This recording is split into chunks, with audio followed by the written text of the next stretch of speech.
مدعی جاتے ہیں تھانے میں، پرچہ درج ہو جاتا ہے۔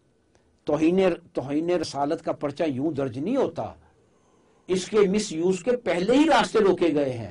جب کوئی آدمی تھانے جاتا ہے تو ایس ایچ او تھانے کا یہ کہتا ہے کہ یہ میرے اختیار کی بات نہیں ہے کہ 295C کے تحت توہین رسالت کا مقدمہ درج کروں، یہ میں کیس آپ کا بھیجوں گا ایس پی علاقے کو، ایس پی اس کی تفتیش کرے گا۔ جب ایس پی اس نتیجے پر پہنچے گا کہ واقعتاً توہین ہوئی ہے تو پھر وہ مجھے حکم دے گا، یعنی ایس ایچ او کہہ رہا ہے، اور کہ پرچہ درج کرو، تب میں ایف آئی آر درج کروں گا۔ اتنا آپ کو معلوم ہے ہمارے ملک میں جہاں بیوروکریسی کا راج ہے، جہاں بیوروکریٹ یوں بیٹھے ہوتے ہیں جیسے فرعون ہوتے ہیں، کسی ایس پی کے پاس پہنچنا ہی بہت مشکل ہے۔ بہرحال ایس پی کے پاس جانا پڑتا ہے، وہ تحقیق کرتا ہے، پھر وہ ایس ایچ او سے رابطہ کرتا ہے اور اس کو حکم دیتا ہے کیس رجسٹر کرو۔ صاحب یہ بتائیے کہ یہ جو آسیہ کا کیس ہوا ہے، آیا اس کیس کے درج ہونے میں یہی پروسیجر اڈاپٹ کیا گیا؟ دیکھیے اس بدبخت عورت نے جب بعض خواتین کے سامنے نبی اکرم صلی اللہ علیہ وسلم کو برا بلا کہا تو ان عورتوں نے جا کر تو اپنے مردوں سے بات کی کہ اس طرح ایک عیسائی خاتون نے نبی اکرم صلی اللہ علیہ وسلم کی توہین کی ہے۔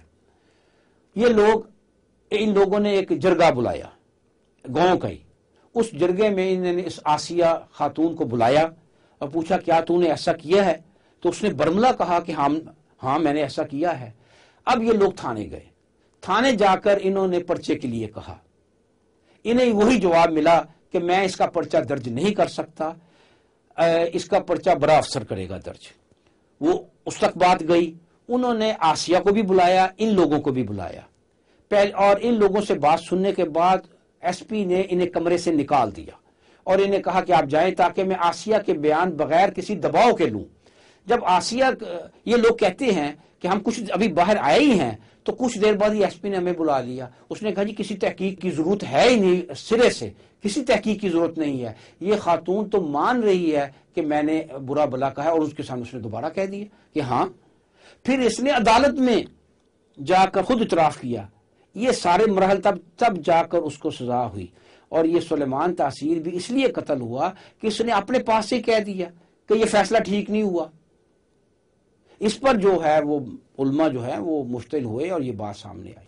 دیکھ صاحب ہمارے ہاں بہت فرقہ بندی ہے، لیکن 295C کے حوالے سے اہل حدیث، دیوبندی، اہل تشیع، بریلوی سب یکجا نظر آتے ہیں، یہ معجزہ کیسے رونما ہوا؟ کیا اس کے پیچھے کچھ سیاسی محرکات تو نہیں؟ دیکھیے یہ اللہ کے حبیب کا معاملہ ہے، اور بالکل آپ نے درست فرمایا کہ ہمارے مسالک جو ہیں مختلف یہ آپس میں بہت تلخیاں رکھتے ہیں، بہت ناخوشگوار واقعات ان کے مابین ہوتے رہتے ہیں، لیکن اللہ کے رسول نے انہیں پھر متحد کر دیا۔ حقیقت یہ ہے کہ اللہ رب العزت نے ہر مسلمان کے دل میں نبی اکرم صلی اللہ علیہ وسلم کی محبت جو ہے وہ جاگزین کر دی۔ آپ اپنے والد سے محبت کرتے ہوں گے، آپ اپنے دادا سے محبت کرتے ہو زیادہ، آپ اپنے دادا کے والد کو شاید جانتے بھی نہ ہو کون تھا کیا تھا کوئی محبت کا معاملہ، کوئی دو تین یہ جو ہے چلے جائیں، آپ پیچھے پشتے چلے جائیں تو آدمی کو یاد نہیں تو کون میرا تھا انسیسٹرز۔ محبت کا بھی کوئی سوال ہی کیا وجہ ہے؟ 1500 سال گزر گئے، نبی اکرم صلی اللہ علیہ وسلم کا نام آئے تو ہمارے رحمان ملک صاحب بھی کہہ دیتے ہیں کہ میں تو گولی مار دوں جو ان کی توہین کرے گا۔ یہ حقیقتاً ایک معجزہ ہے اور یہ دین متین کی حقانیت کا ایک ثبوت ہے، یہ نبی اکرم صلی اللہ علیہ وسلم کے نبی برحق ہونے کا ایک ثبوت ہے کہ آنے والی نسلیں جو ہے چھوٹے چھوٹے بچے آپ دیکھ لیں اپنے باپ کو گالی برداشت کر لیں گے، اپنی ماں کو گالی برداشت کر لیں گے، لیکن وہ نبی اکرم صلی اللہ علیہ وسلم کی گالی ایک بڑا مشہور واقعہ ہے، ایک عالم دین کا بیٹا کچھ غلط محفلوں میں بیٹھنے لگا، وہ شراب کا عادی ہو گیا، ان عالم دین نے اس کو آگ کر دیا۔ ایک روز وہ ان کے ساتھ بیٹھا شراب پی رہا تھا اپنے ساتھیوں کے ساتھ، تو کسی نے کوئی فضول سا فکرہ اللہ کے بارے میں کہہ دیا، وہ نشے میں لگے رہے۔ اس کے بعد اس نے حضور صلی اللہ علیہ وسلم کے بارے میں بھی اس طرح کو لفظ کہہ دیا، تو یہ جو عالم دین کا بیٹا تھا، جو ان کا ہم نوالا اور ہم پیالہ تھا، اس نے وہی بوتل اٹھائی اور اس کے سر میں دے ماری اور اس کا سر پھاڑ دیا۔ اسی لیے کہتے ہیں نا، با خدا دیوانہ باش، با محمد ہوشیار۔ یہ دیوانگی اللہ کے بارے میں تو ہو سکتی ہے، اس کا معاملہ ہی مختلف ہے۔ تو یہ چیز ناقابل برداشت ہے مسلمان کے لیے۔ بیگ صاحب یہ بتائیے کہ یہ جو تحریک اب چل رہی تھی دینی جماعتوں کی طرف سے، اور حکومت نے ایک طرح سے پسپائی اختیار کی ہے اس پہ، اور یعنی اس قانون کو انٹیکٹ رکھنے کے لیے رضامندی ظاہر کر دی ہے انہوں نے، یہ جو پرائم منسٹر ہیں ہمارے اور باقی سب لوگوں نے، اس قانون کو وہ کہہ رہے ہیں کہ ہم نہیں ختم کریں گے، انٹیکٹ رکھیں گے۔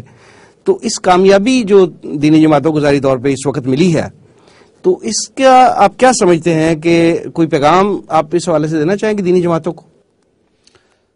دیکھیں جی، اللہ ہی کے فضل سے اور صرف اللہ ہی کے فضل سے واقعتاً دینی جماعتوں کو یہ کامیابی حاصل ہوئی ہے کہ انہوں نے حکومت کو پسپائی پر مجبور کیا ہے۔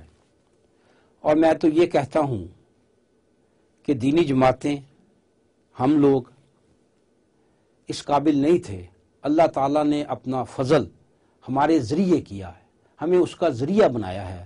اس پر ہمیں اللہ تعالیٰ کا لاکھ لاکھ شکر ادا کرنا چاہیے کہ اللہ تعالیٰ نے ایک ایسے کام کے لیے اپنے حبیب کی عظمت کو برقرار رکھتے ہوئے ایک کام ہم سے لیا۔ اس پر ہمیں اللہ رب العزت کا لاکھ لاکھ شکر ادا کرنا چاہیے۔ اور اس میں ایک بہت بڑا پیغام ہے در حقیقت دینی جماعتوں کے لیے۔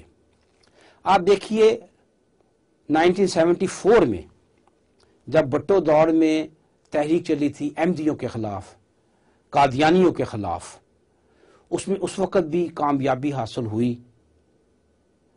قادیانیوں کو قرار دیا گیا، غیر مسلم قرار دیا گیا۔ تو کیا طریقہ اختیار ہوا تھا؟ عوام سڑکوں پہ آئی تھی، اور سے کسی انتخاب کے ذریعے ایسا نہیں ہوا تھا۔ ہمارے لیے اس میں پیغام یہ ہے، دینی جماعتوں کے لیے ایک بہت بڑا میسج ہے اس میں، کہ اگر آپ متحد ہو کر، جیسے آپ اس مسئلے پر متحد ہو گئے تھے، اگر آپ متحد ہو جائیں اور متحد ہو کر کوئی انتخابی راستہ اختیار کرنے کی بجائے، کوئی سیاسی فائدے حاصل کرنے کی بجائے میدان میں نکلیں پاکستان کو اسلامی فلاحی ریاست بنانے کے لیے، یعنی پاکستان میں نفاذ اسلام کے لیے، پاکستان میں شریعت کے نفاذ کے لیے اسی طرح متحد ہو کر اور اسی طرح لوگوں کو موبلائز کر کے، لوگوں کو بتا کر کہ پاکستان اگر اسلامی فلاحی ریاست بنے گا تو پاکستان مستحکم ہو سکے گا۔ یعنی آپ دوسرے لفظوں میں ایم ایم اے کی بحالی کی بات کر رہے ہیں؟ نہیں، میں ایم ایم اے کی بحالی کی بات نہیں کر رہا۔ ہمیں ایم ایم اے کی بحالی پر اعتراض کوئی نہیں ہے، وہ ایک سیاسی معاملہ ہے، وہ ایک انتخابی معاملہ ہے، وہ اپنی جگہ الگ رہے، ہمیں اس پر کوئی اعتراض نہیں ہے۔ لیکن یہ معاملہ کسی انتخابی اتحاد کے ذریعے نہیں ہو سکے گا، بلکہ اسے ایک ایسا اتحاد بنانے کی ضرورت ہے جو سیاسی تو ہو۔ دیکھیے، سیاست کے باہر کچھ نہیں ہوتا، یہ ساری سیاست ہی ہے۔ یعنی آپ کا کہنا یہ ہے کہ ایک نکاتی ایجنڈا ہو، نہیں، سیاسی ہو لیکن انتخابی نہ ہو، اس میں یہ نہ ہو، سیٹوں کا معاملہ نہ ہو، اس میں انتخابات، یعنی سیاسی طور پر وہ جڑ جائیں اس ایک نقطے پر کہ ہم نے پاکستان میں شریعت کا نظام، دین کا نظام نافذ کرنا ہے، اور وہ میدان میں نکلیں تو انشاءاللہ العزیز کامیابی ہوگی۔ لیکن اس میں ایک شرط اول ہے، ایک چیز کو شرط اول کے طور پر لینا ہوگا، اور وہ چیز یہ ہے کہ جب تک ہر شخص اس تحریک میں نکلنے کے لیے، ہر وہ شخص جو میدان میں آئے، وہ پہلے اپنے 5.5-6 فٹ کے قد پر اسلام نافذ کرے، پہلے خود مسلمان ہو اور اپنے اہل خانہ کو اس طرف متوجہ کرے، غیر اسلامی چیزوں سے اجتناب برتے، یعنی اپنے گھر میں بھی اسلام لائے، اپنی ذات پر بھی لائے، تو یہ بات چلے گی۔ پھر آئے میدان میں تو انشاءاللہ العزیز جس طرح حکومت اس مسئلے پر پسپا ہوئی ہے، کوئی بھی حکومت ہو وہ اس مسئلے پر بھی پسپا ہوگی، اس کو پاکستان کو حقیقتاً اسلامی فلاحی ریاست بنانا پڑے گا۔ اور یاد رکھیے، پاکستان اس وقت جس نہج پہ ہے، جس سٹیج پہ ہے، اگر پاکستان اسلامی فلاحی ریاست نہ بنا تو میں آپ کو صاف صاف کہہ دیتا ہوں کہ ہمارے لیے نہ صرف یہ کہ یہاں کھڑا رہنا مشکل ہو جائے گا، بلکہ ہمیں پسپا ہونا پڑے گا. پھر ناموس رسالت اللہ تو اس کا تحفظ کر لے گا، وہ کوئی نہ کوئی انداز کسی نہ کسی انداز سے کر لے گا، وہ ہماری جگہ کوئی اور لوگ لے گا، لیکن یہ کہ ہم نیست و نابود ہو جائیں گے. ہماری سلامتی کا معاملہ صرف اس میں ہے کہ ہم پاکستان میں اسلام کا نظام، شرعی نظام مصطفیٰ کہہ لیجئے، اسے حکومت الہیہ کہہ لیجئے، کچھ کہہ لیجئے، اس نظام کو پاکستان میں نافذ کریں تو ہماری بچت ہے، اسی میں ہماری سلامتی. بیگ صاحب آپ کا بہت شکریہ. ناظرین، یہ تھا آج کا پروگرام. توہین رسالت کے حوالے سے جو بہت زیادہ مسکنسیپشنز ہمارے خصوصاً میڈیا نے پھیلائی تھیں، اس کے حوالے سے آپ کو ایک اسلامک پوائنٹ آف ویو سے آگاہی حاصل ہوئی ہوگی. ہم آئندہ بھی انشاءاللہ اسی طرح کے پروگرامز لے کر آئیں گے اور آپ کو اسی طرح اپڈیٹ کرتے رہیں گے، آگاہی دیتے رہیں گے. آپ کا بہت شکریہ. السلام علیکم ورحمۃ اللہ وبرکاتہ.